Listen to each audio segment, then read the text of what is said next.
জনাব তারেক রহমান সাহেবের নেতৃত্বে অবিচল আস্থা তারা রেখেছেন অনেকেই, মানে আমাদের যারা সর্বদলীয় সংসদ সদস্য তাদের মাধ্যমে সমগ্র বাংলাদেশের নারীদের ক্ষমতায়ন করার জন্য আমরা যে কাজ করছি সেই কাজকে তারা আরও বিকল্প করবে। আমরা ইতিমধ্যে ফ্যামিলি কার্ড দিয়েছি, আমরা জানি নারীকে ক্ষমতায়িত করা এবং অভাব দূর করা, স্বাবলম্বী করার প্রত্যয় হিসেবে এই কাজ করা করছে। তাই নারীরা এখানে আসার কারণে সেই কাজটা আমরা সুদৃঢ় হবে এবং আরও শক্তিশালী হবে।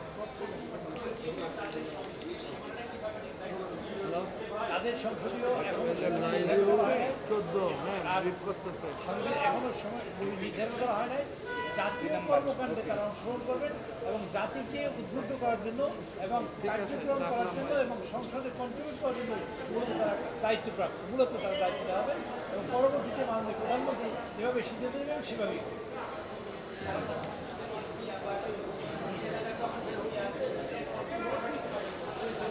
কোনো কন্ট্রাডিকশনের কোনো সুযোগ নাই। আমি বললাম জাতীয় সমস্যা সমাধানের ক্ষেত্রে তারা বিরাট কন্ট্রিবিউশন করে। 1-2 নম্বর হলো নারীদের ক্ষমতায়নের জন্য তারা কাজ করে। সমগ্র দেশে ফ্যামিলি কার্ড ডিস্ট্রিবিউশন আছে সেটা তারা বাস্তবায়নের কার্যক্রম। এছাড়াও মাননীয় প্রধানমন্ত্রী যেভাবে সিদ্ধান্ত গ্রহণ করেন সেভাবেই ভবিষ্যতে কার্যক্রম।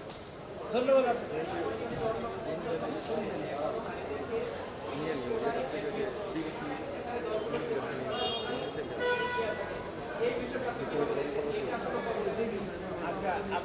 আপনাদের একটা কথা বলি, নারীদের ক্ষমতায়ন করার জন্য আমরা এখন কাজ করছি, নারীদের এখনো পশ্চাৎ এরকম।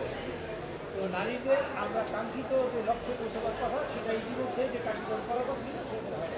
এই বছরই প্রথম আমাদের নেতা মাননীয় প্রধানমন্ত্রী তারেক রহমান সাহেব তার আমাদের দল থেকে বিএনপি থেকে 20 জন সংসদ সদস্যকে নমিনেশন দিয়েছে। তার মধ্যে বেশ কিছু পাশ করেছেন।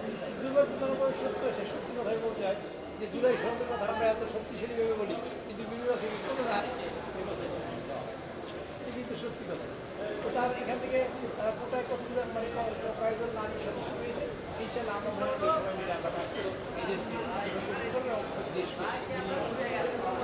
আপনাদের অনেককে ধন্যবাদ, সকলকে ধন্যবাদ। সেই সাথে দেশবাসীকেও আপনি আশ্বস্ত করতে চাই এবং তাকে আস্থা আনতে চাই এইভাবে যে নারীদের ক্ষমতায়ন হচ্ছে এই দেশের মানুষের জন্য।